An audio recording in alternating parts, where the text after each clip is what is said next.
Hello, and welcome to another episode of the Convey Culture podcast. We explore emerging generations, diverse lives, and how culture and identity impact relationships, society, and business. I am very excited for this episode today because I talk a lot about relationships and the impact that has on you at work, how different generations see relationships. And so there's nothing better than when you have a true expert to join you to really talk in depth about all of these things. And so I'm very honored today to have Dr. Patrice Le Goy with me. How are you?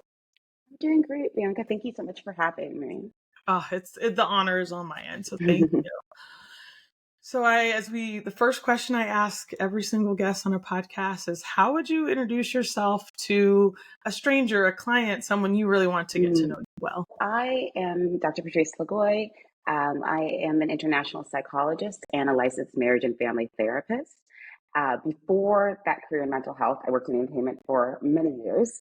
So this is a complete pivot, but I really feel like it's such an important time to be talking about mental health and the stigma in various communities, and kind of how we overcome that. I really study a lot about colorism and Eurocentric beauty standards, and I work with high conflict couples, children, families, you name it. So I really love talking about relationships, our backgrounds, our cultures, and how all that impacts our mental health. I love it because I think we've seen campaigns recently with BetterHelp, and they talk Mm-hmm. about they're using influencers from all different cultures now Yes. because they're seeing that has such an impact in how you choose professional or how you seek Mm-hmm. professional guidance. What do you think are some of the main elements of culture that you see playing a role with your clients, whether they're from two different backgrounds or Yes. kind of how they're raising children?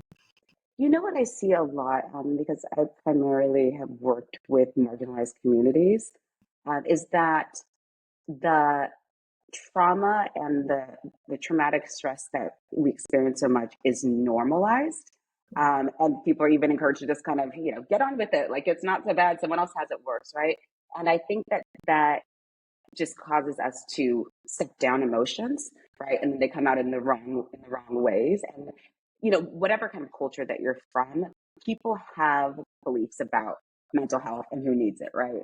Who it's for, who it's not for, what you should do if you're having a problem, like just go to church or go and talk to your mom. It's not talking to a stranger, and even worse, paying them to tell them about your problems is just like unacceptable in a lot of communities. And so I think that, when I'm working with couples and I'm working with people from different backgrounds, we just need to have those conversations. I have all these beliefs that I don't know you don't have until we talk about it, right? And so I think that's so important to just kind of be more open about our assumptions that we make about ourselves, about our health, and about how other people should deal with it as well. And that healing is such a part. My friends and I talk about this, and I'm sure there's no clinical research behind this whatsoever, but this waiting to exhale impact on how we see relationships, because we grew up in this area where we didn't see anyone as a couple, right? We didn't see marriages. We didn't necessarily see dual parent households. Mm, And then you also got a lot of media influence from saying like, yes. they'll eventually leave, this will all fall apart. And so the trauma feels real and validated. And a lot of Hmm. times you enter your marriage with this like suitcase of things that you're trying to Yes. unpack. Are you Right. seeing that with clients? So much baggage, and I think it's one of those areas where we also need to give ourselves a little bit of grace, right? Because if you're saying you haven't seen this, if you haven't seen it modeled, how are you then going to go into a relationship, and it be successful, because you don't know what that looks like necessarily.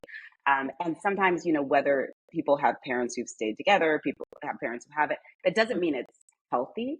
That doesn't mean that you're learning how to have challenges, have differences, and then repair afterwards. And that's really the most important part of relationships. So I think it's just, knowing what we don't know, and that being okay. It's not your fault. You grew up how you grew up, right? And all we can do now is to think about, okay, I saw this growing up. I don't want that. How do I No. get something different? How do I create a different reality for myself? If that doesn't work, and you have to seek that out. Maybe if it didn't come naturally, you might have to seek it out, or talk to people and say like, okay, you have a healthy relationship. It looks like a healthy relationship. How do you do that? And not being afraid to be vulnerable. And seeking out that kind of advice and learning new ways of being in a relationship. That to me makes so much sense because you are asking, like, I don't know how to do this. Like, you would never, Yeah. there's a reason you get personal trainers. There's a reason you get, there's a reason you watch cooking shows. You're trying to Yes. learn. And Yeah. you're right. In relationships, I feel like we just don't give ourselves the grace to do that.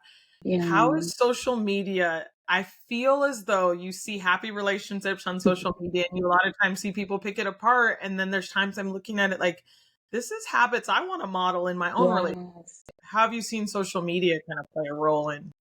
Yeah. Social media is so interesting because it is a way of providing resources Yes. to people, right? Maybe those kinds of examples, but it's limited in that we don't even really know what we're looking at, Right. right? We're looking at a snapshot of someone's life, a very curated snapshot of someone's life.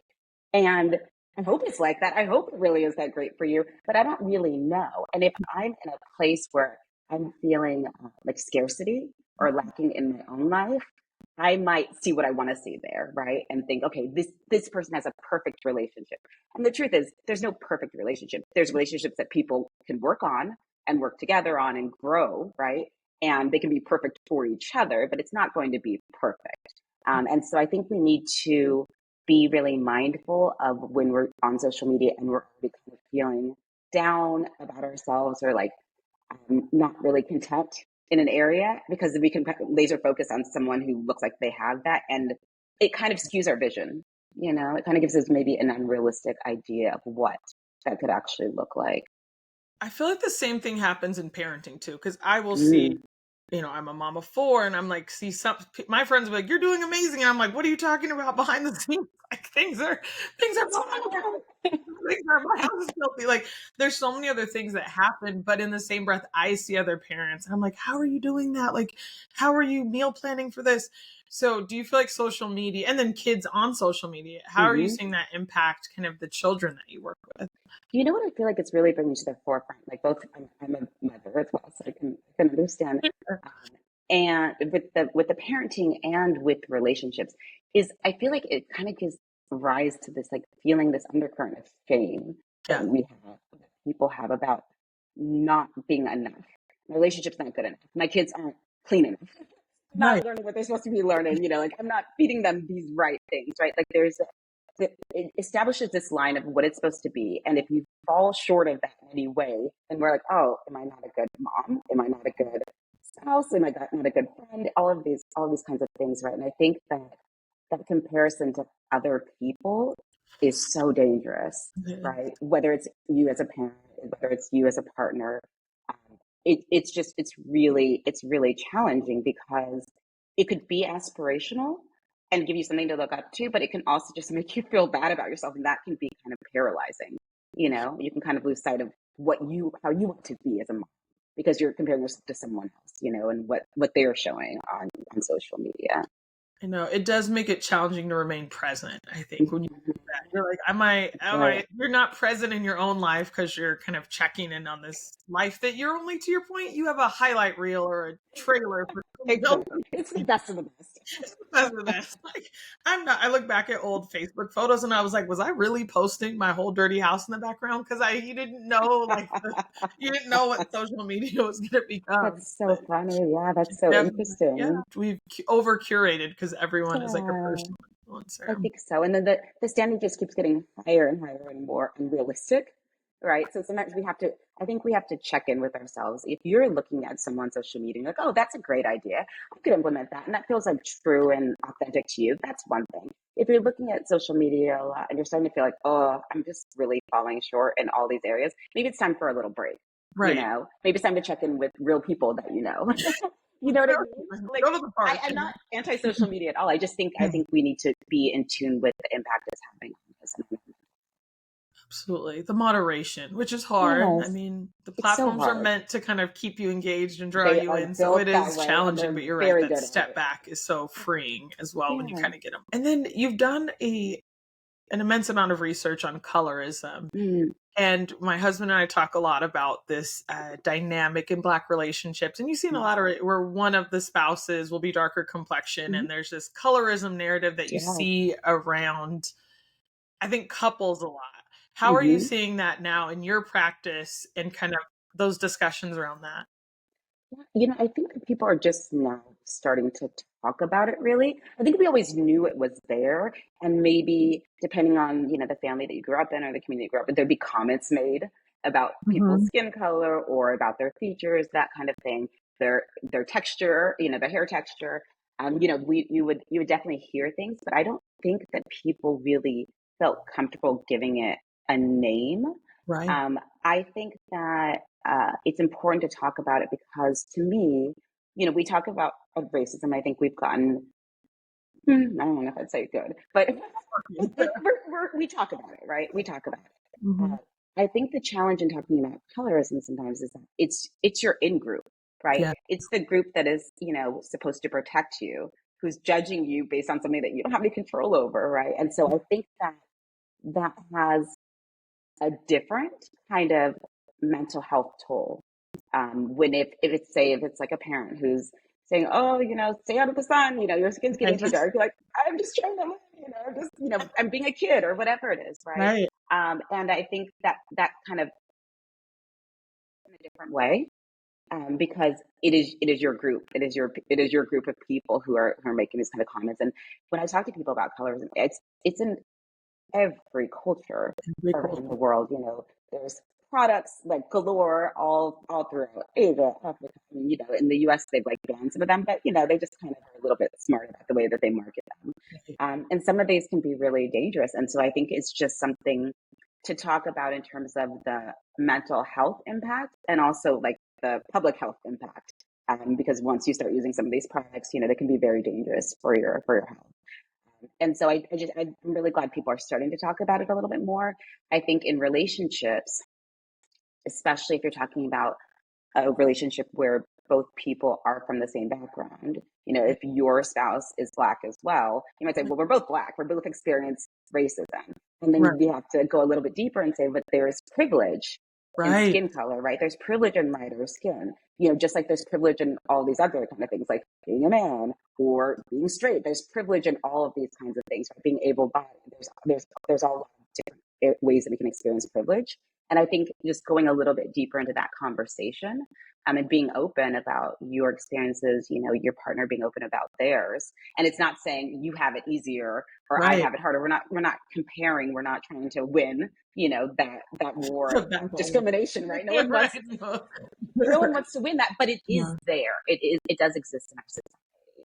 And it's a way of, being closer with your partner, right? Sharing all of those kinds of things. I agree. Sorry, we paused for 1 second. I'll edit that out. It like went slow.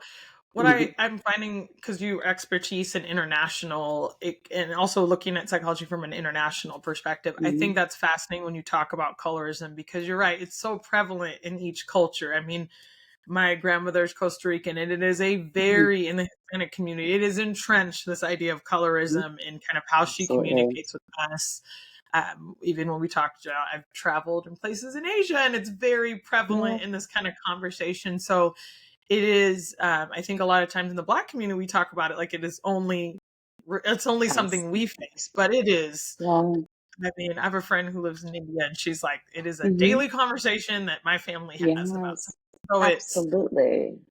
it I think racism sometimes can be talked about in such a specific US Mm. way, whereas Yes. colorism is really a global conversation that is ongoing and that has impacted so many. So it's interesting to see from the US perspective what we talk about racism, Mm-hmm. colorism, but to realize how big this is across the globe as well. Yeah. And I think, Bianca, too, when you bring it back to relationships, right, you can Right. really see examples of how something like colorism divides families. So Yes.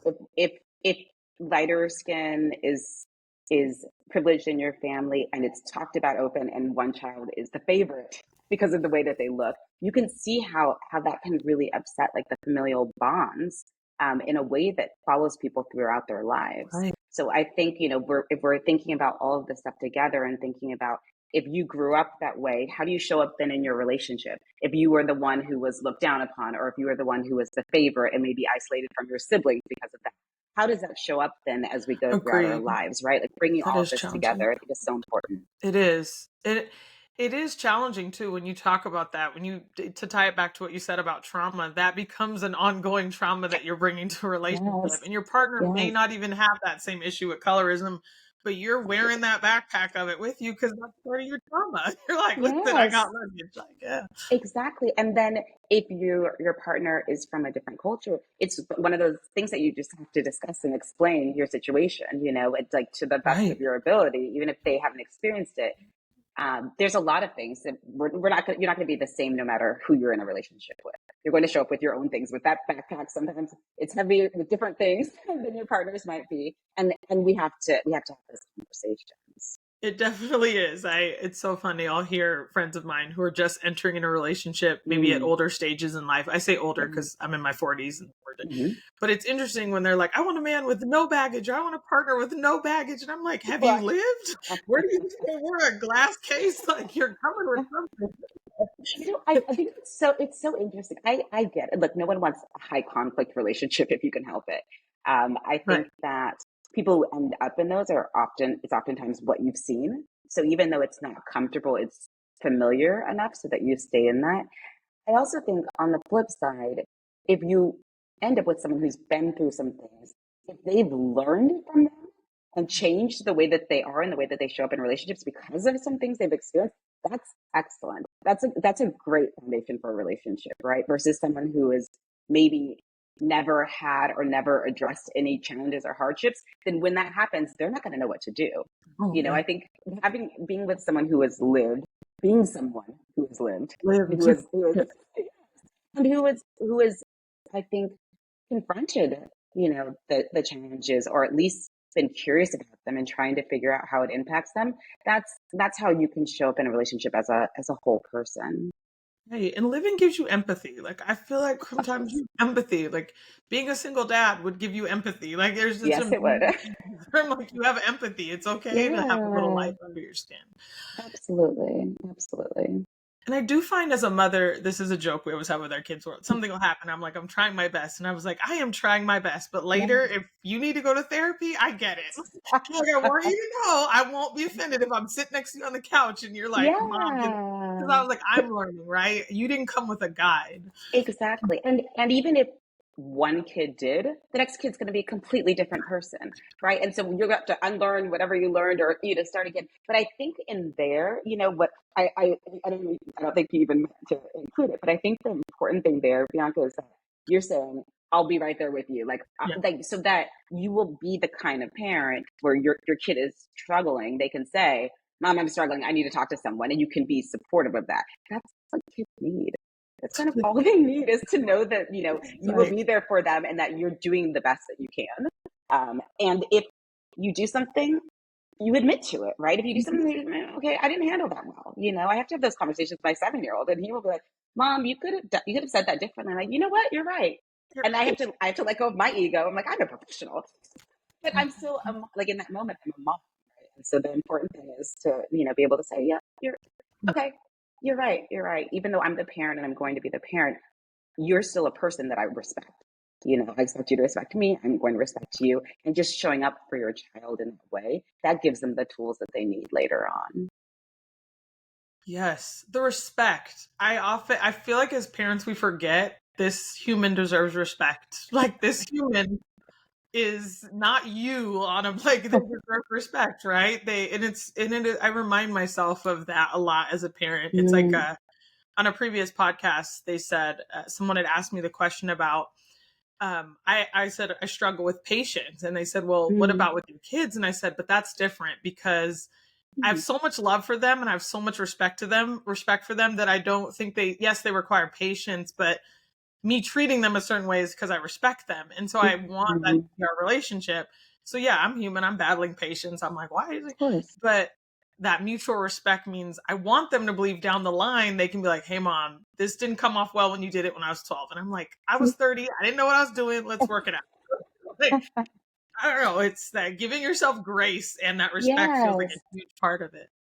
Right. And I think modeling that for your child, I am not going to be perfect. I'm going to do my best. I love and respect you. And if something feels off to you, we can talk about it. It doesn't mean that you're going to always get exactly what you want.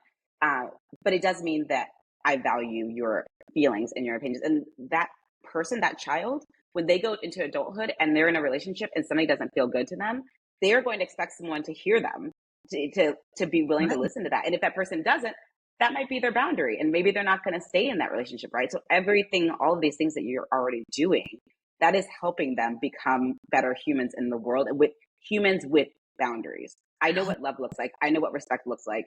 If that's not here, I'm not going to stick around, right? And that's what you want for your Right. child, as much as we don't have control over everything, but as much as you can show them those things, they have a foundation of what healthy relationship looks like, what boundaries look like, what listening to other people and their opinions and hearing them looks like.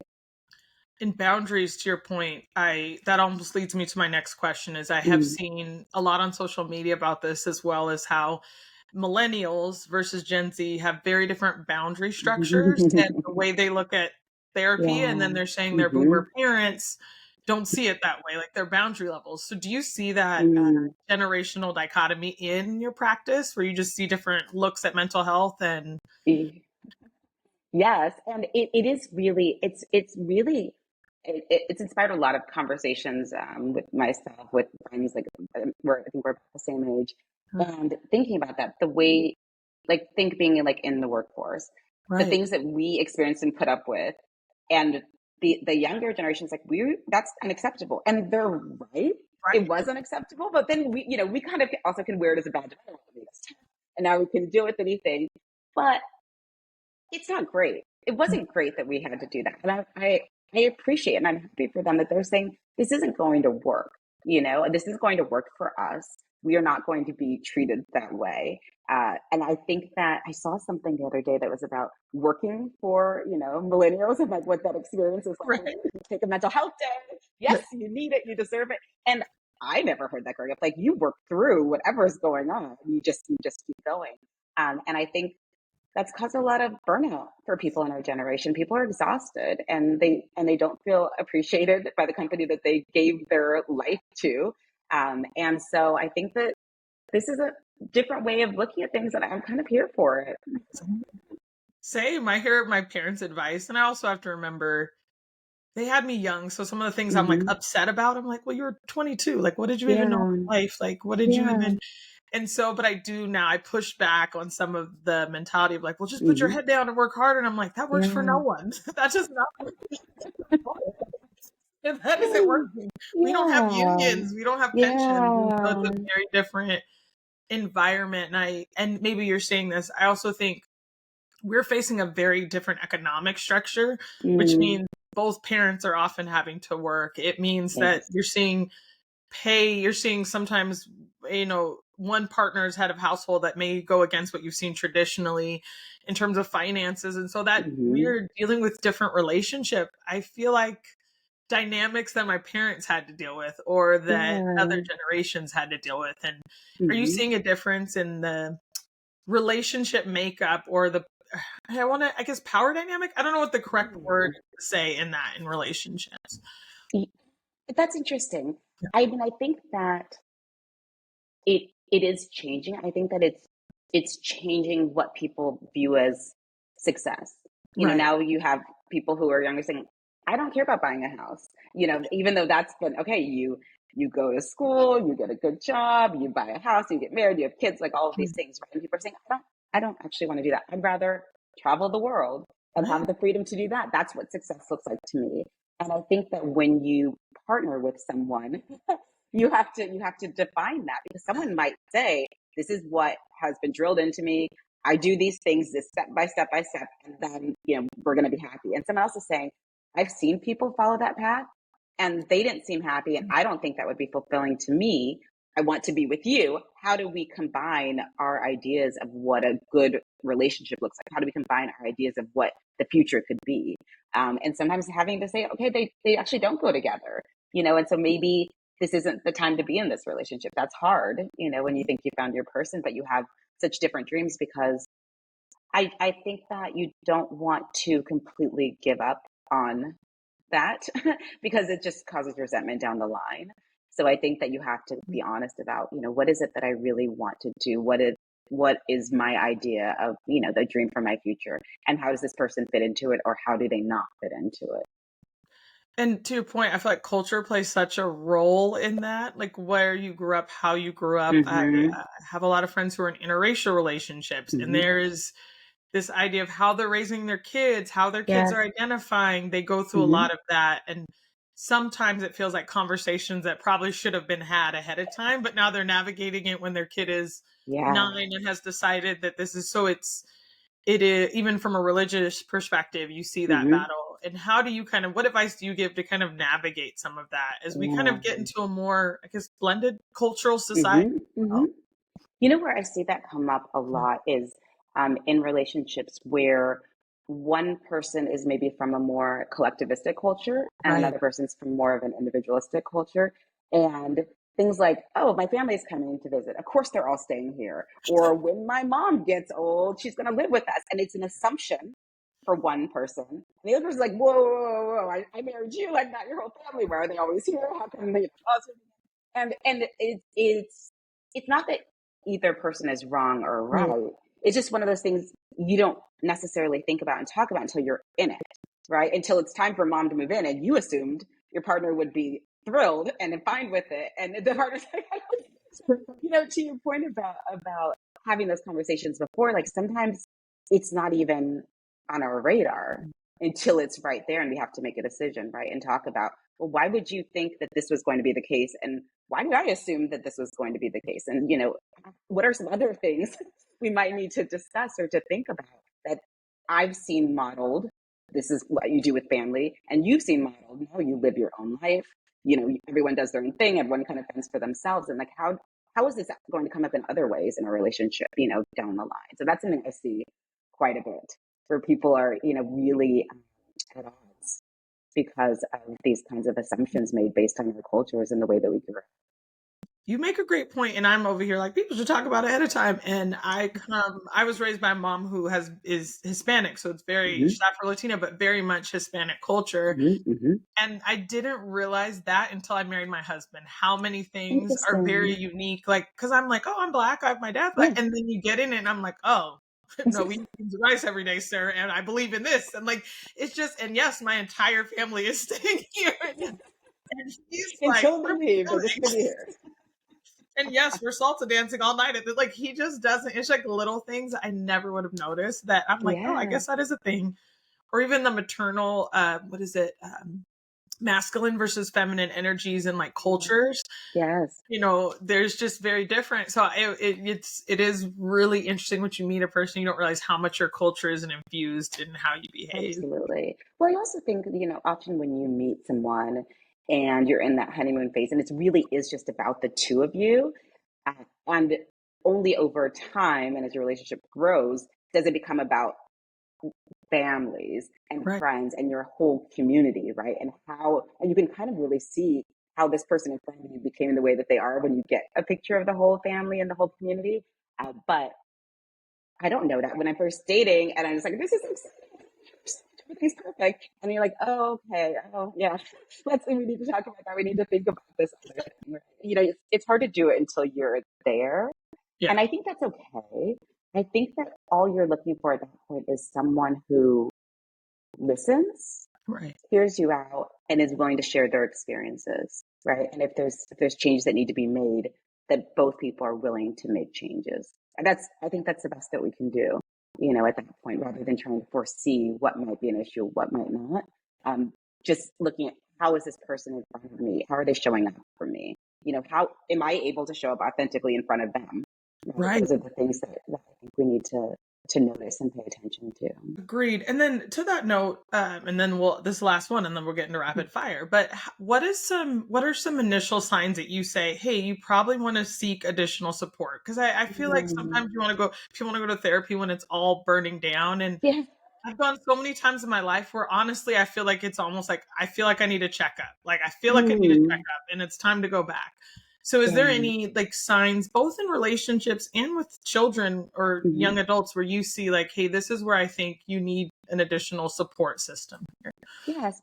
I think family, friends, so important, such an important like source Yeah. of community and sharing. I also think that it is impossible for, if you're talking to your parent, it's impossible for your parent to be neutral in your life. You don't want your parent to be neutral in your life. You need someone who doesn't have as much at stake, right? If my child's talking to me, I really want my child to be happy. This is my child. This is so important to me. I can't say, oh, well, I guess I hope that works out for you. No, I don't feel like that. And so I think that people understand that family and friends, they can play such an important role. And if you have supportive people in your life, that is an amazing resource. You don't want to necessarily go to them for everything because it's kind of an unfair pressure to put on someone. And they are going to have opinions.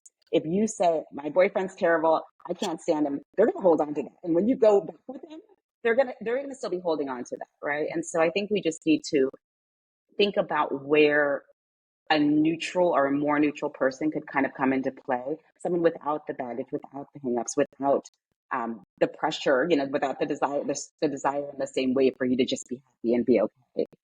That some people in our lives can feel. And I think I love that you say you don't have to wait till it's burning down. Yeah. You can say like, oh, I'm a little stressed right now. I need to talk to someone. You can come in and out of therapy if that's what you need. But I do think that considering it as a resource, as important as friends and family and all the other things, whether it's your religion and any kind of stuff, considering it up there, it's the same kind of support system. It doesn't need to be an outlier only when everything's really terrible. You seek therapy. And it does feel like sometimes, especially I think 2020, when I feel like everyone was looking for a therapist and you couldn't find anyone. But I'm like, this is a global situation we're all going through. Like we all feel alone, and we all, so it could feel almost a global sadness in that point. And then the world opens back up, and I'm like, you don't just rapidly adjust to something like that. So how do you kind of seek resources as it becomes available, but without waiting till you're at? I mean, I've had coworkers who are at full emotional burnout mode, and I'm like, I feel like you needed this before this point. It's hard though, especially when you've had those messages to just put your head down, keep your head down, be strong, push through it. I think that, when we talk about people who give us that kind of advice, for them, this is, you have a good job, keep it, do whatever you have to do. And I think that we can get very tied to that and not remember that they've worked so hard so that we have opportunities, like an opportunity to say, this is working for me, this isn't working for me. Not that I have to keep this job because it's amazing that I even have this job and I'm making this salary. Do you know what I mean? Right. And I think that we have to let go of such a narrow idea of what people want for us or what we want for ourselves. Maybe try to expand that a little bit more in a way that feels genuine to us as individuals. That is I personally have battled with that, but I hear that a lot in my peer group. Is like you were told this is what success looks like, and you don't even want that life. To your point, you don't want this mortgage, you don't want this, but you're feeling. You may not even want marriage, but you're feeling like culturally pressured, and it is almost agonizing to watch someone fight through this headwinds of something they don't want to do. And I'm like, you clearly hate this. Like, why? But what do you hate more, the shame and disappointment you get maybe family, or do you hate to me it's always this like weird, which headwind do I want to face? Right. So it's interesting. You know what though, I think that shame and disappointment from your family, that's temporary. If you follow down this path that isn't for you and live your whole life like that, that's something that you always have to live with.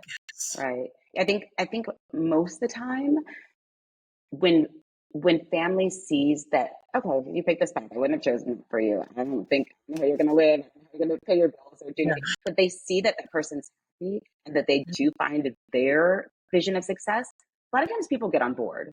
If they do, or sometimes the people who can adapt, maybe, there's less interaction with them. Maybe you decide what are healthy boundaries to have with someone who doesn't support you.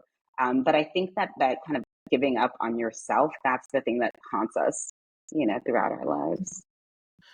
Yeah, give yourself space for evolution and give the people in your life space for evolution. Like my dad hates it. Does he just never been exposed to it and he may love it later? Like it just is so interesting to watch us put up boundaries in weird directions where I'm like, that's not even a boundary. That's like a expectation you have for this person. But That's true. all right, so now rapid fire because I could talk to you all day. So if you could work with any brand in any Mhm. space, whether it's in your practice space or in a personal space, what brand would you choose and why? That's so interesting. I do think there are a lot of brands and I think celebrities who are talking more about mental health. So, you see Carol G. Hansen talking about mental health, um, doing a lot of work behind the scenes on that. Someone like Selena Gomez with Rare Beauty and Uh, like talking about mental health. I just, you see these people who look very successful and are very successful and saying, yes, I still struggle. So I think as a therapist, it's kind of hard to say, I want to work with someone. I think your life's great. You don't need me. But I appreciate what they're doing. And I think probably someone else who's like really been on my mind lately is Regina King and the yes. way that she's talked about how she's dealt with the death by suicide of her son, and I I've just seen so much grace and introspection in the way she talks about it. I don't know that I've ever heard anyone Great. about it in that way, about respecting someone's choice, and how she is able to like honor his life, and his decisions, and I'm really kind of been blown away by it because it's it's a decision that you can make that I think it'd be really hard to make. And you can tell she's done so much work and her sharing this message with people who are hurting, Right. when this happens in your family or, in your community. I just think it's so powerful. That's really been on my mind a lot. But again, I don't want people to have to seek me out and like really need help. Right. So it's a little bit different in that way. But I definitely see people who I really respect and admire, and people who are pushing this conversation of mental health forward, in a very brave way, because that takes a lot to say, I'm not in a good place. I haven't been in a good place, and I had to figure out what was working for me. And I think Selena Gomez gets brought up so much on this podcast. So her ripple effect that she's having. Mm-hmm. But I agree with you on Regina King. I saw an interview last night, and the vulnerability and the Yes. combination of vulnerability and strength and transparency, I felt like was so generous to give the Mm-hmm. public in a space Yes. where she does not have to do that, No, right? she does To not say owe no that to us. questions, like, Mm-mm. and so for her to do something that could to heal others, to me, is such a beautiful action from her. That's pretty Yeah, incredible to completely me. agree. It's so moving. It's so moving. Yes. This is always stumps people, so we'll see.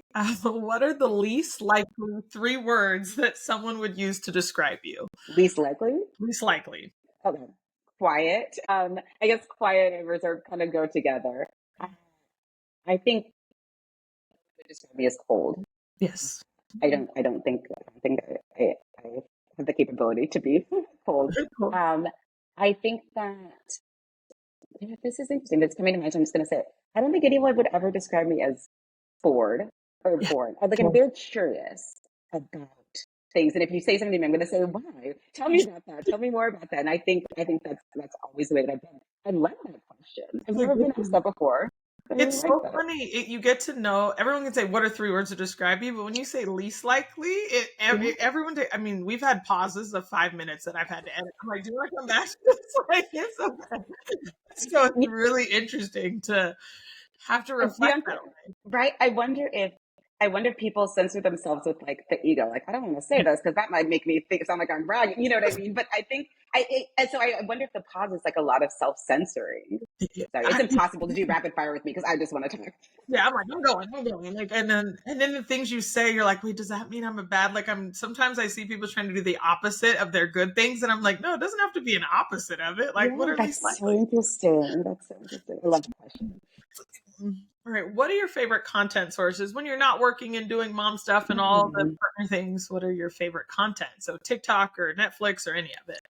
Yeah, I mean, it's funny. I definitely love my kind of reality shows and that kind of thing because I feel like a lot of times the work that I do is so serious that I Yes. don't necessarily need hobbies and like TV shows that I watch to also be very deep. Sometimes I want to palate cleanse. Sometimes I'm okay to go into it. But what's so funny is that I find myself even on like the reality shows, like really going into the psychology of like this person, like, oh, I bet like they were raised this way and that's why they're responding like this. And my husband's like, could we just watch the show? I know. Analyze everyone. But it's fascinating because it's like it's this way that we show up in the world, whether you're on TV or you're some like my neighbor, it's you're going to bring all this stuff with you. And so I think even watching that is kind of, fun and interesting to think about, like, oh, how did that person get here? I wonder why they said it that way. I wonder why, they're staying in that relationship that obviously looks really toxic for them.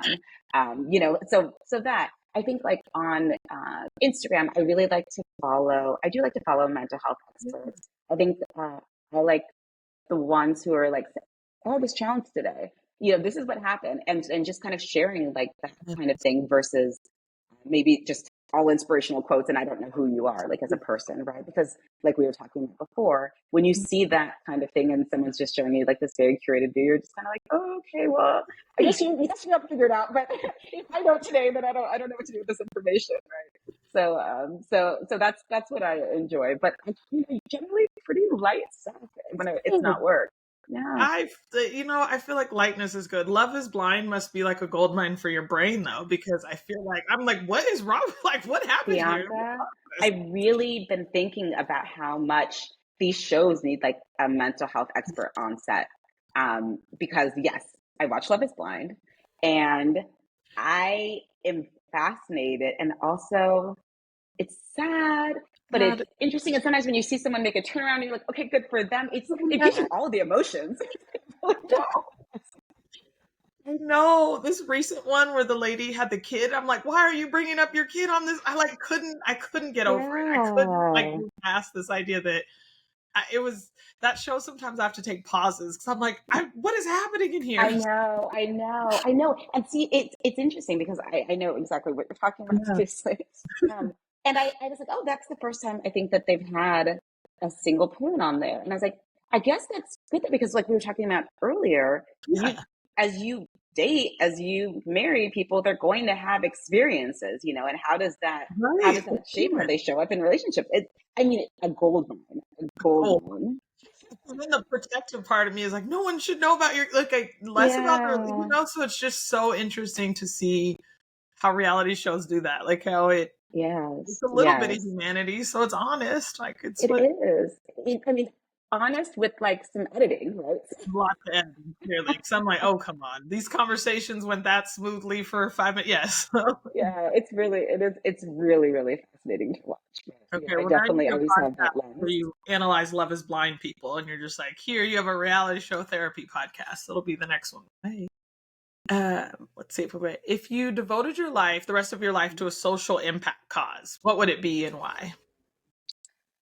I think that I really feel deeply in my soul that, like, destigmatizing and decolonizing mental health is so important. It's why I chose to study international psychology, because most of the clients that I was seeing in community mental health were from marginalized communities. And the Western, very male view of psychology does not fit most of us. It doesn't make sense for us. It pathologizes things that are not to be pathologized, that are like can be healthy coping mechanisms. It doesn't explain a lot of the traumas and a lot of the traumatic stress that we've had. And so I really think that letting people know that you are the expert in your life, you don't need to look to someone else for the answer. Like, it's within you, no matter where you come from. But you don't have to let go of these cultural beliefs and values in order to find health, right? And, in quotation marks, right? Someone's idea of health, but you need to discover your own. And I think that permeates every part of all of our lives. Really kind of acknowledging, like, we're all going to have ups and downs. We can deal with them. We have the tools, or we can acquire the tools to deal with them. And we can stay authentic selves while doing it. I love that. And so needed. I feel like you feel that to your core, especially as we become more of a global society. I think it's a very important social cause. And bringing kindness to the world and a little grace for people. I feel like we just grace for ourselves too, right? Grace for ourselves. All right. Last question. Would your 12-year-old self think you're cool? Yes. I think so. I think my 12-year-old self would be a little confused, like, oh, what do you do? Is that a job? But I think that my 12-year-old self, who definitely was listening to their friends' problems and like giving advice, which I thought being a therapist was giving advice. I don't give any advice. I think that my 12-year-old self would be like, that's pretty interesting that you ended up doing that, that you made that into a career after, going down some different paths, that you made that into a career. I think so. I hope so. Jeez. Right? I always feel like everyone should say yes. I'm like, you should say yes, because like, of course you are. Like, of Right, course. because I think sometimes you can get stuck on, well, like my 12-year-old self wasn't, they thought they were going to do this or do that. But I still think at 12, you can still realize like, that's pretty cool. Like you're doing good things, you're like showing up as a good person in the world. Like that's cool. Cool. I feel like your 12-year-old self also would look at the whole of you, like, you're gorgeous, you have a beautiful family. You know what I mean? Like, I feel like your 12-year-old Yeah, self, you can afford nice clothes. Congratulations. Like, totally. there's like, there's like rows of pride for a 12-year-old. You have a That's a really phone. good point. Phone. You have your own phone. You're winning. Different. Love it. Well, before we exit, how can people get in contact with you? I don't even know if you're at a place where you're accepting patient, but where can they find you? How to connect? How to get more of you? Absolutely. I am accepting a couple of patients, here and there. I'm licensed in California, so I have relations in California. But people can visit my website, drpatricelegoy.com. All of my information is there, connecting with me for appearances, for speaking on panels. I'm doing some research projects as well. And so, however people want to get involved or to connect, that's all available on my website. Love that. Yes, hire for more panels, more speaking engagements. I think the world could use more of you in a like Thank you, mass Bianca. consumption. So I'm hoping for more of that, and I'll include that all in the show notes. Well, it has been just an honor to speak with you, and I meant that from the beginning, and I mean that in the close. I can't tell you the amount of times therapy has changed my life, or at least changed the trajectory of some of the decisions I've made. And so to hear you talk about removing the stigma of that, but also how much culture does play a role in the gaze that maybe American society has put on therapy, that really probably needs to be shifted overall. The same could be said of healthcare. So we're getting there. We're evolving. Yes, absolutely. Absolutely. It's been so enjoyable speaking with you. When you can have a great conversation about all these heavy topics, it's really, such an honor. So thank you, Bianca. Absolutely. More to come. We'll keep sharing as you have new updates and progress as well. So thank you so much for joining me today. Thank you.